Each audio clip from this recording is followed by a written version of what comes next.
All right, good morning, ladies and gentlemen. Today is 5/13/2020, and I'm back with another Wednesday edition of the live show.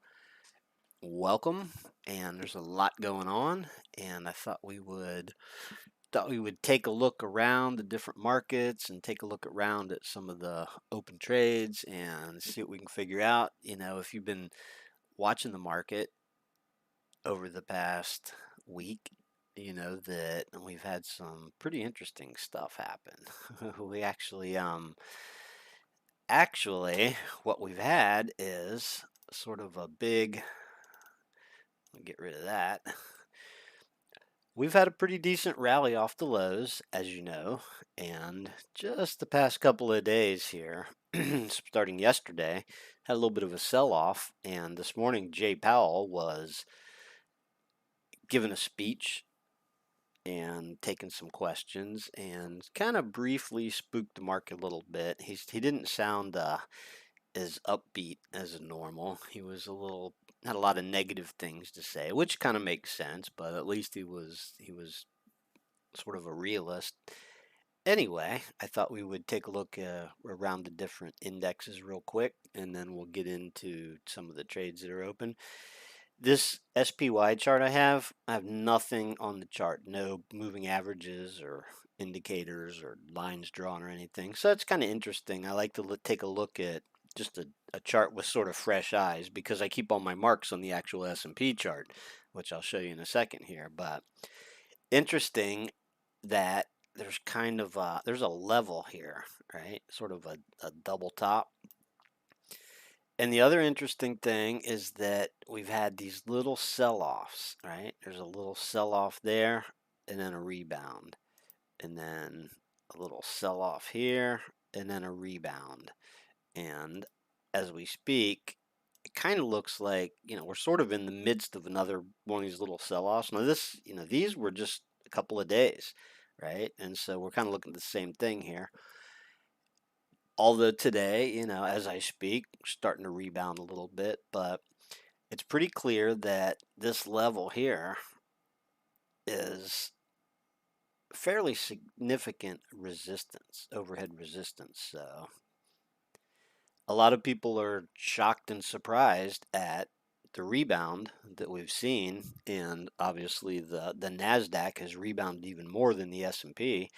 And when I switch over to the actual S&P 500 chart, you can really kind of see what's going on with these fibs here. And you guys know I'm not a huge fib person, but it is kind of interesting how this rebound has sort of gotten stalled out at 61.8 retracement.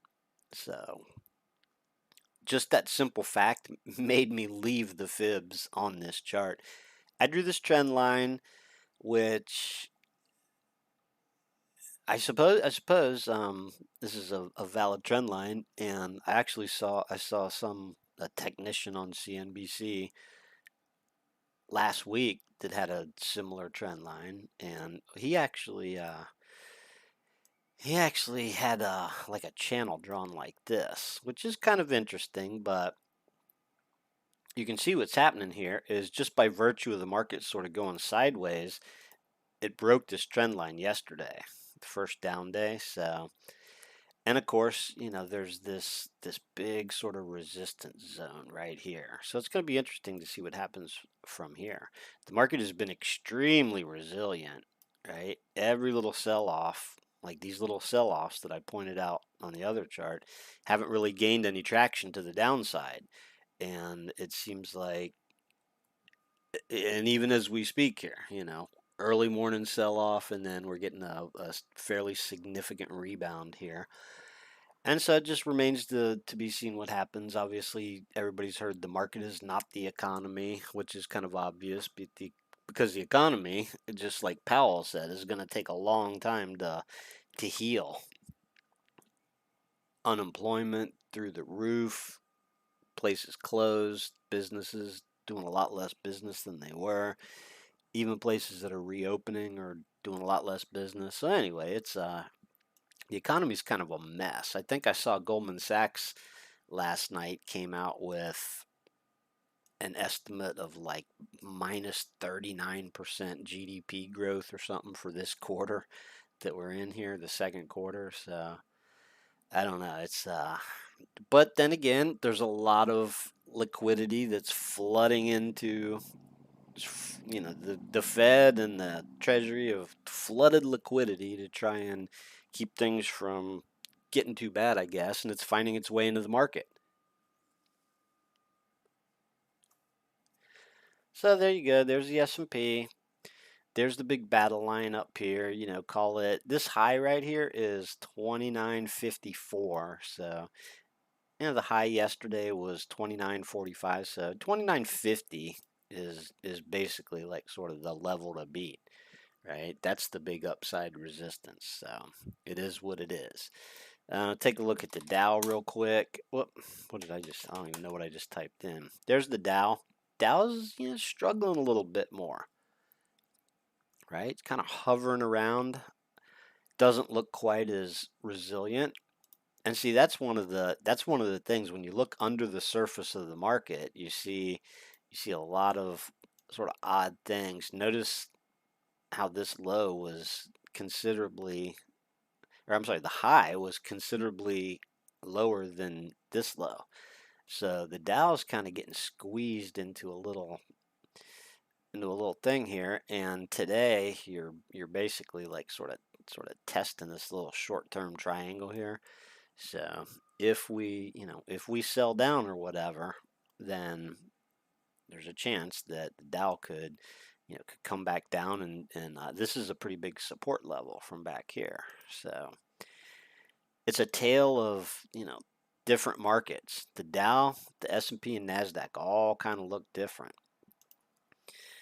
Speaking of which, we'll look at the Nasdaq. Everybody's poured into the Nasdaq stocks, and look at this gap over here. Hang on, let me move that back a little bit. That's basically just I have the fibs on here just sort of for reference points, which don't necessarily mean a whole lot, but they're just interesting to have there as reference points. This is kind of interesting. This gap right here is kind of where and it's amazing to see the Nasdaq rally back like this. But of course, we all know what's going on. It's a very narrow market, and everybody's been sort of flooding into the perceived quality stocks, which are the FANG stocks and Microsoft and Amazon and Microsoft and Apple, and the typical stocks that are perceived as safe. So, with that said, I wanted to look at the Russell 2000, which is kind of a whole different animal here. Russell 2000, let me get rid of this. Yeah, I don't even have fibs drawn on here, but why not? So there's there's the high, and there's the low. Huh, interesting. And so you can see, yeah, these make good reference points. Here's the thing about the Russell is the all-time high is like way back up here, right? In 2018.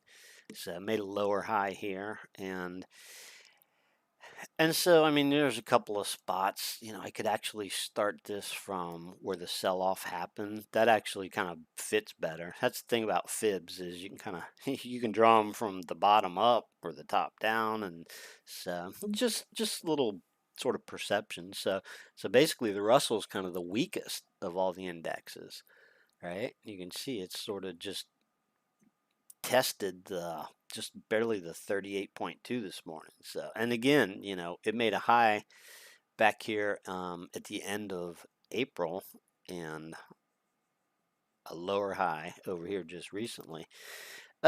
Some of the indexes or some of the sectors, like the sector indexes, look at how weak the financials are, right? Big sell off and a bounce, and the financials are like kind of plumbing multi-week lows. It might be like 1 month lows there. So that's something to sort of keep in mind. And industrials, same sort of thing.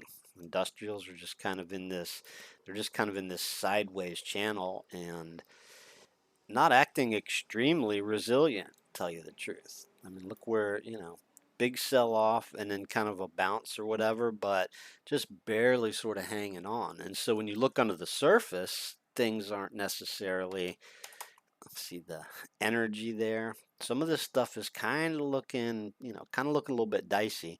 The great thing about the system is that,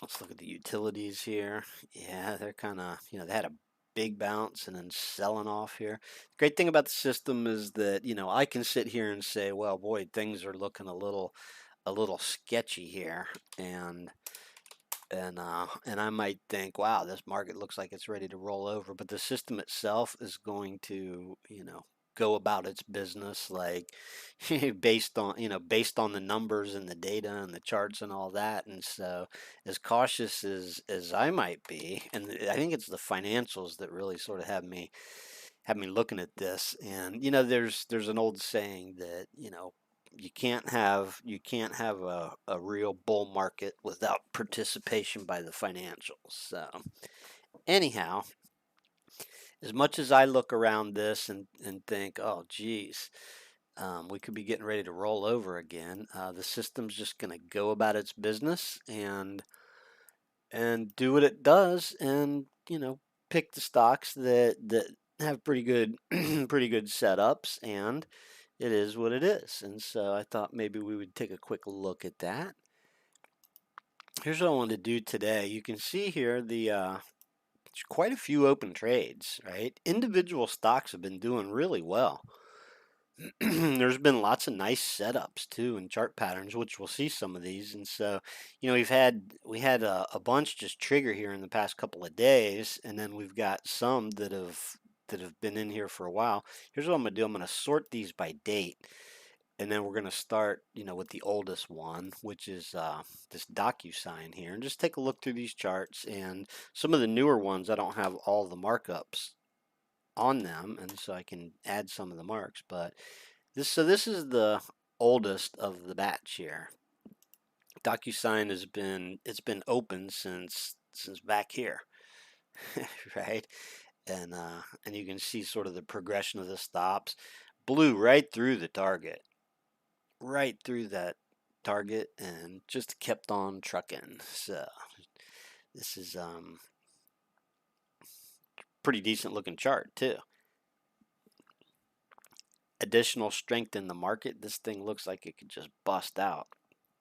So anyway, it was kind of, obviously like this day it closed above the trigger price, and so that would have been like the official entry, pulling the trigger the next day. Kind of never looked back, and it made kind of a quick run for the target there, but until back over here, it never actually hit the target. What is interesting about this is that this particular day here, you had sort of this run up and then that gap up and reversal bar, and it kind of looked like, if you were looking at it back here, it kind of looked like, okay, that was it. It was going to come back down, but extremely resilient and just keeps going. And so that's and as of last night's close, this thing's up, almost 30%. So that's a huge move there. Zoom back on that chart a little bit, and you can just see the trajectory of this move is incredible. So good pick. And let's move on to the next one, Vertex. This one triggered in on 5/5. So the DocuSign has been open since April. This is a little bit more, and the rest of them, I mean, just kind of opened here because market had a little dip a couple weeks ago. So there you go. This is looking pretty good here. I haven't marked the target on here, and probably because it's way up here. Target is way up here at 299. So looks doable though. It's expensive stock, obviously, but the idea is that you guys know with our strategy, we're focused on percentages here, and so it's all about how much you invest and what the percentages work out to. And as we've seen, a lot of times these more expensive stocks really tend to perform well. It's just sort of the nature of the market. It's like the dot-com days. It was the expensive stocks seem to, and you can see that, too, sort of based on the Russell 2000, which is a lot of smaller cap stocks. But yeah, biotech's been on fire. We didn't even look at that, but look at IBB here. Biotech is, I think yesterday it hit a new high or whatever. So anyway, a lot of these pharmaceutical type stocks have been doing really well, and this one's looking pretty good here. This is a volatile stock, but look at how it broke out here. So looking pretty good. JKHY is next on the list, and I believe we looked at this back over here when it was sort of setting up or whatever, and we had the trigger right here. And so this happens sometimes. It's just the nature of the market is that instead of this thing, breaking up here and just, closing right around where the trigger is, it just blew right through it. And and that's just sort of the nature of it. I mean, maybe other people were looking at this pattern and they said, boy, once this thing breaks out, or this could have been earnings too. So we are still kind of in the thick of earnings season. And as you know, any open trades are going to get closed ahead of earnings. So it's another pretty decent looking stock here. You got this pop and a little bit of follow through here and stop right now. I didn't mark an original stop on here, but it would have been, somewhere down around the low of this pattern here, probably down there. So I'd never marked the initial stop on this, but a lot of times, and one of the reasons is just so far away from it that it almost didn't even come into play, right? So now let's see. Moving down the list, VNET. Nice little dip here, a little pivot low and a reversal, and looking pretty good. The thing about this is when you see this type of pattern, this thing's going to need to bust out, right? Like it's kind of setting up. It's got the little cup there, and so it's kind of consolidating here. And the next move on this needs to be a break higher out of this pattern. But nevertheless, really good looking stock. And these, I mean, a lot of times when you see like sort of this dip up near high and then a rally back to the high, you get a pretty decent continuation. Look at some of these. Look at some of these prior sell-offs. Now this is when all the craziness was happening in the market, right? That was some weird price action. But look back here, boy, that was just a beautiful sort of like pullback and then rally higher. So, and even back here, so another good looking stock, right? A lot of relative strength there. Just looks good. Moving on, I hadn't even marked this one yet, but look at this, the gold spider. The trigger on this is or was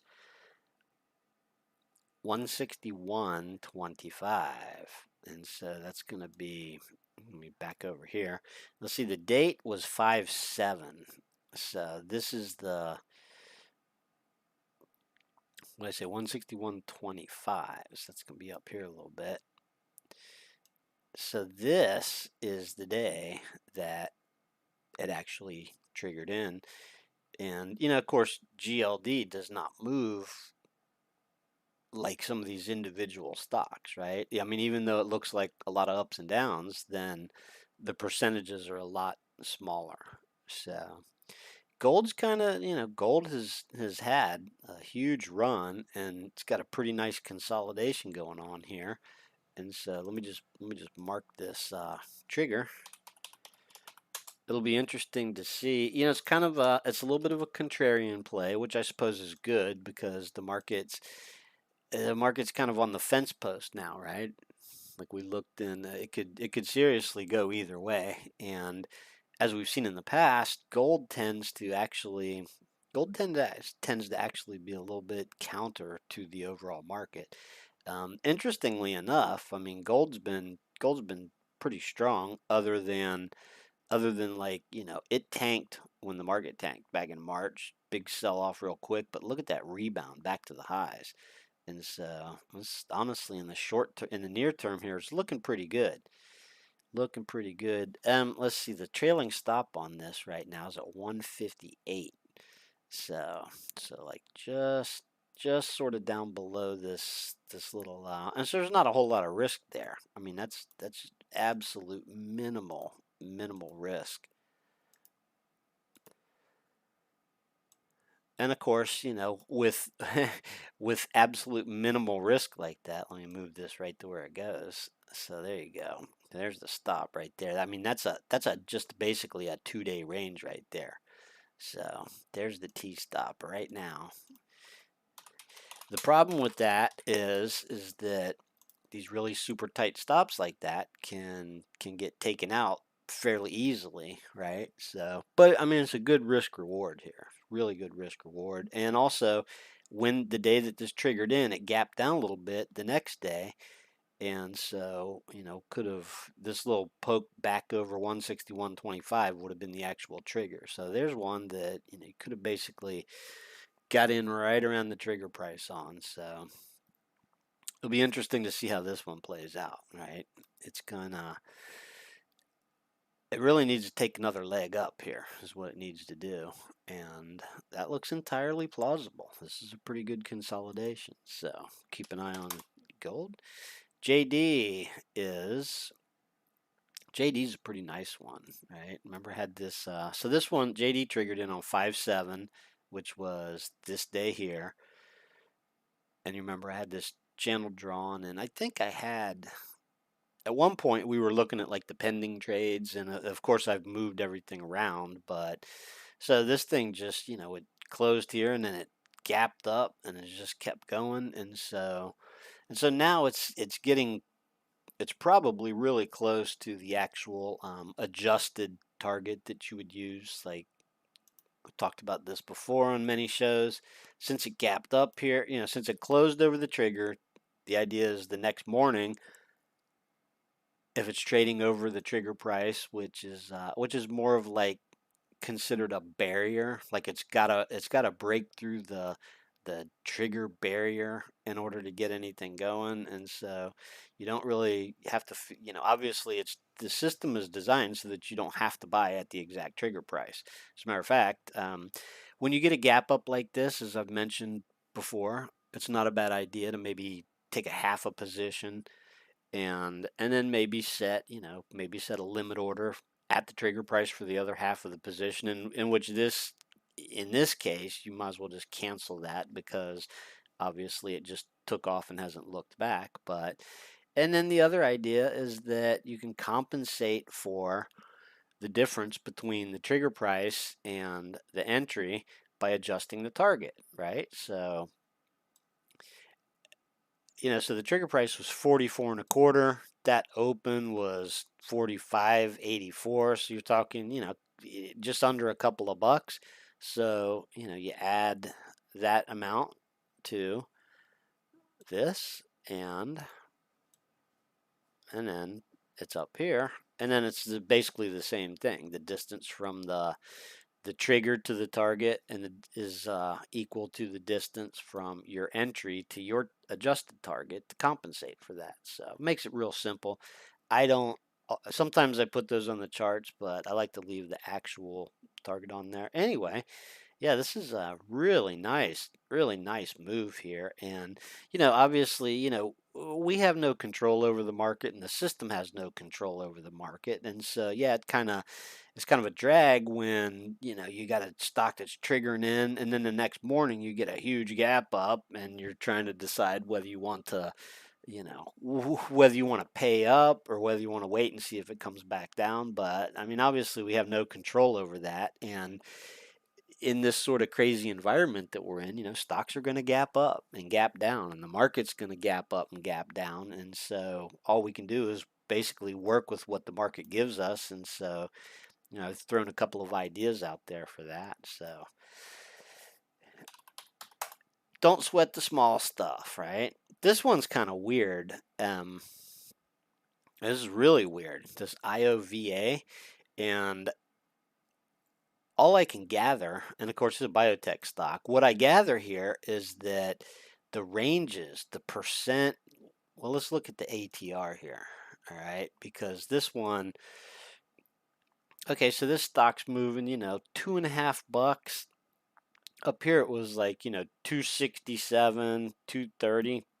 So I call it $2.50 a day on a, $35 stock. And so that's pretty significant, right?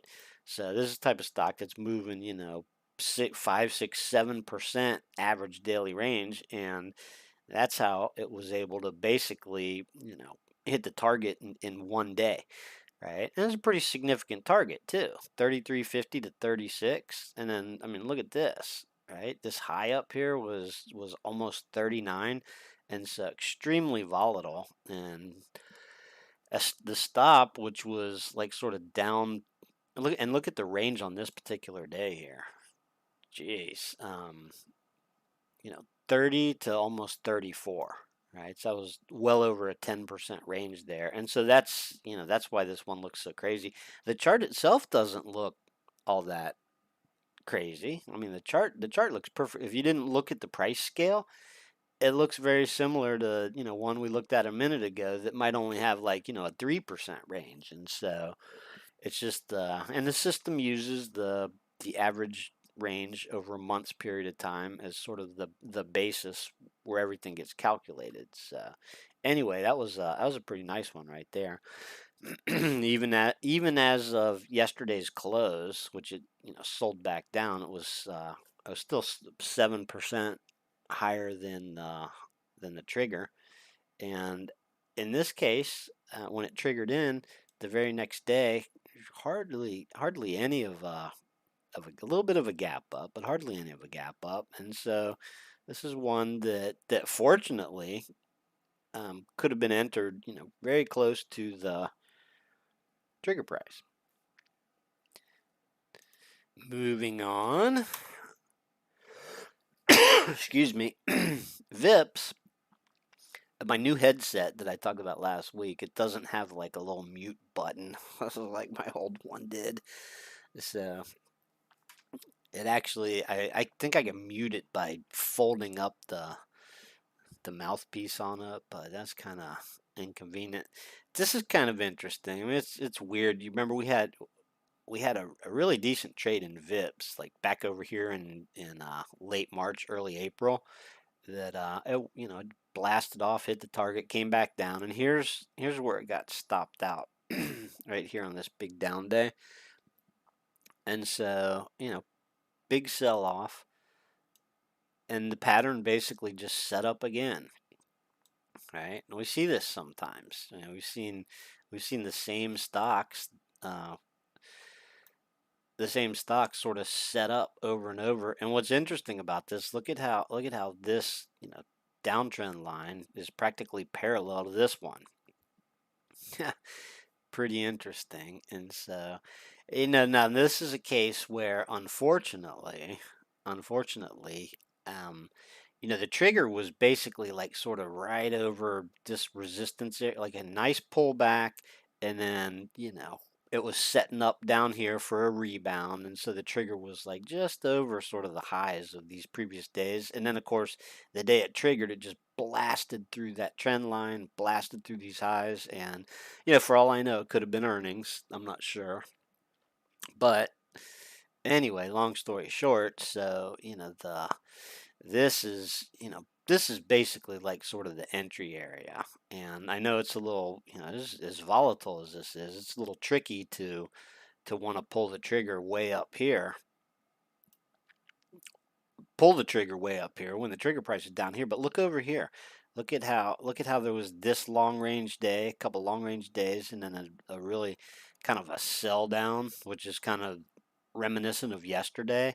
And then a couple of days later, you got followed through to the upside. So quite frankly, this is still, it still looks good even with an entry up in this area, right?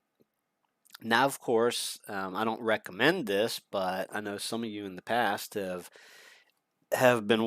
watched the pending list for the trigger price, and if you're super aggressive, you could have been watching this and sort of had it on your radar for a break, and maybe you were looking at the pattern. And so on this particular day when it was exploding higher, you could have jumped on board of that. And like I said, I can't, the system, there's certain ways that you can kind of work with the system and use it as a guide. Um, but anyway, it is what it is. And so this next one here, now we're getting down to the ones that have just, the ones that are just now triggering in, right? So AMD, a couple days ago, 511. Oh, and by the way, AMD, this is kind of interesting. You see these marks over here. This is from the recovery watch list, right? Back when we instituted the recovery watch list after the market had the big sell down, right? Jeffrey said, hey, a bunch of these stocks are going to have big rebounds, and so put the recovery watch list together. And so anyway, this was the day that, I believe this was the day it triggered on the recovery watch list, and these were the two targets that were calculated. And so you can see it, big dive, and then formed this humongous cup over several months. Well, anyway, so now it's triggered in as a swing trade. And so the trigger price in AMD, 53.60. So let me move this to where it actually goes here. So 53.60 is it's kind of tricky, drawing these lines on the chart here, but so there you go. I'll even mark that on here. Trigger 53.60.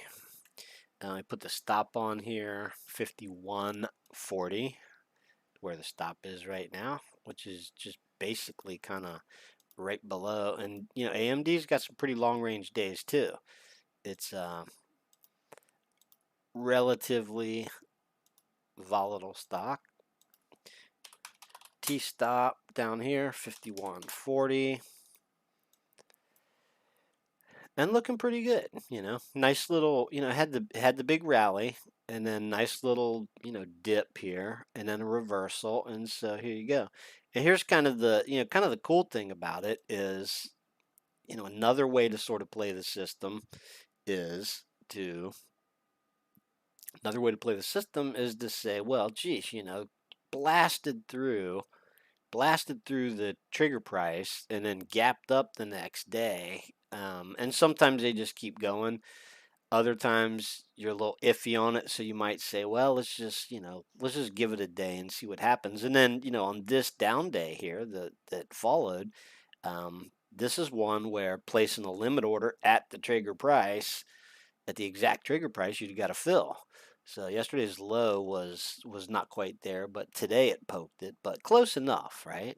So if you feel better about getting in close to the actual trigger price, then that's also a viable strategy. The biggest problem with that is, and of course, obviously someone's not going to buy every single stock on this list, and so part of the concept is you do a little picking and choosing.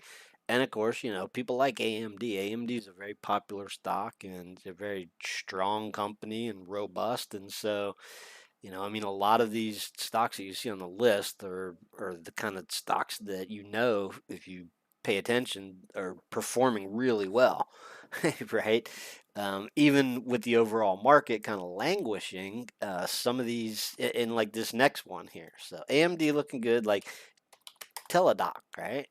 This is one that was getting a lot of press over here, back when the whole pandemic thing started, because it's remote, remote doctoring, right? So here you go. Decent little trade over here on it. It was kind of wild and woolly, but it was still, it had a really nice initial pop, and then just kind of fizzled. But so we're getting another shot at it here, and had the big run up and then the pullback. So here we are, TDOC 181. And it's another case of where these stocks that just triggered in. Now this is one that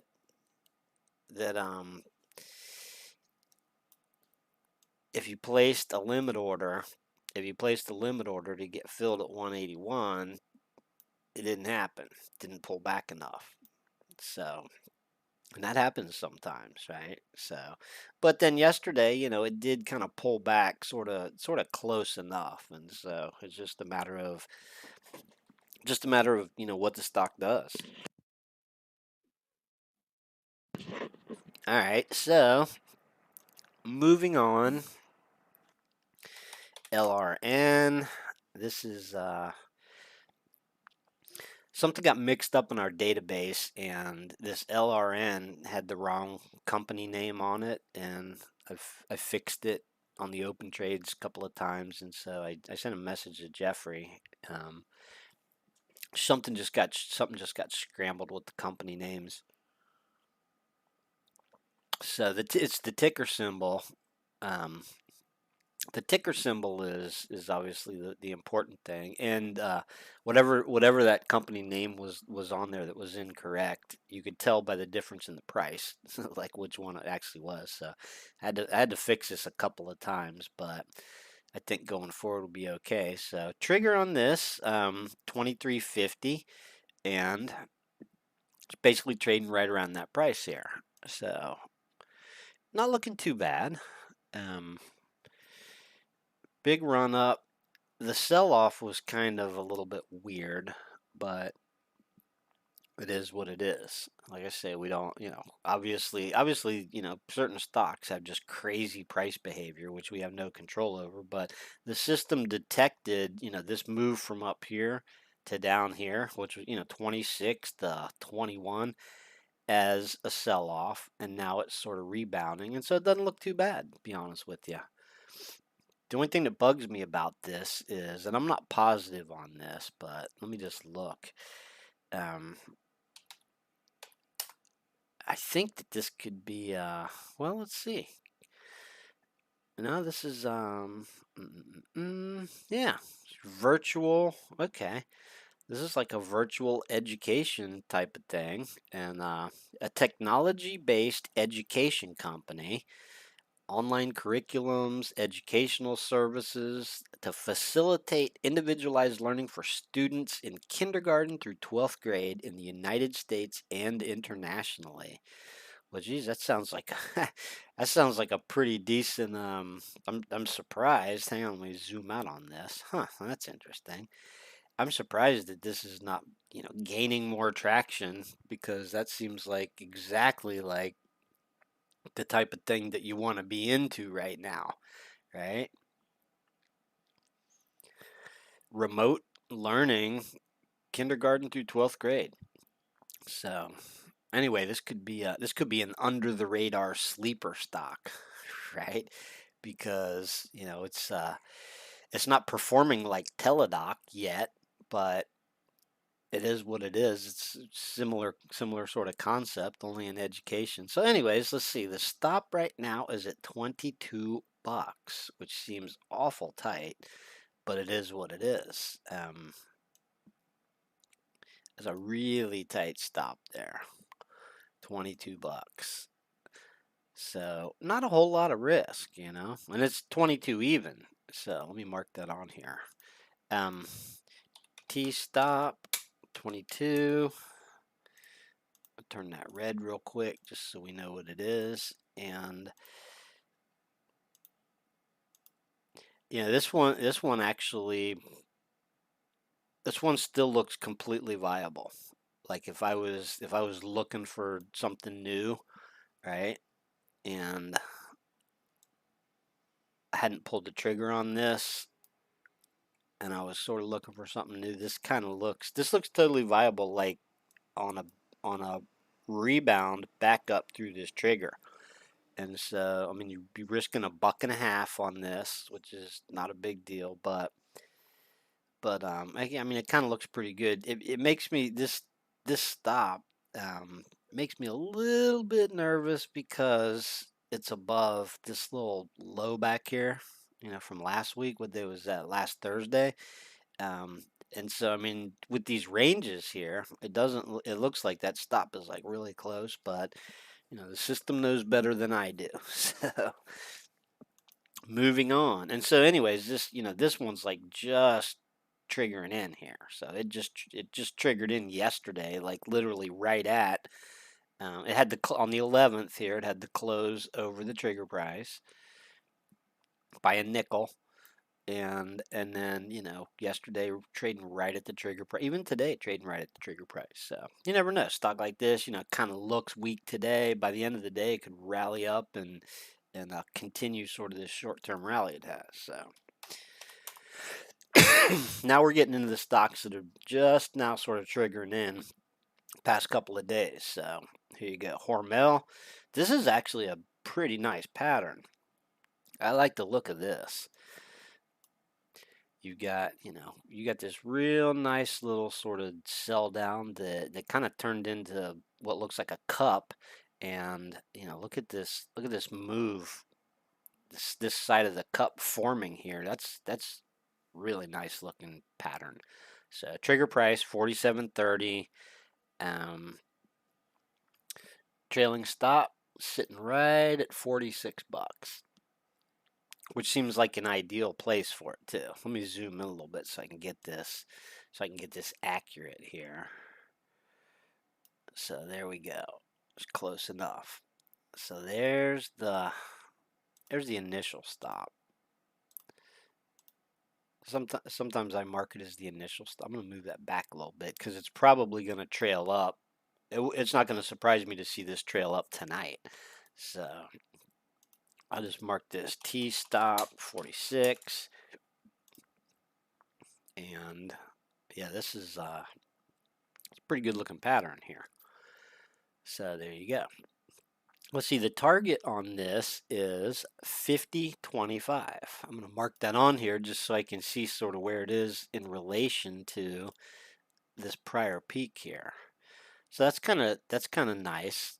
Sometimes there's some of these things trigger in and they need to make a new high to hit the target, which happens quite frequently, but it always it's kind of nice to see just a retrace back towards the highs, but it doesn't need to make a new high to hit this target. It seems pretty reasonable. So let me just mark this on here. And like I say, these things are just now just now triggering in with the past couple days. So putting some of my marks on the chart there. So I like the look of this Hormel. And then last but not least, Smuckers, which also has a pretty nice pattern. Boy, look at this craziness over here. Wow.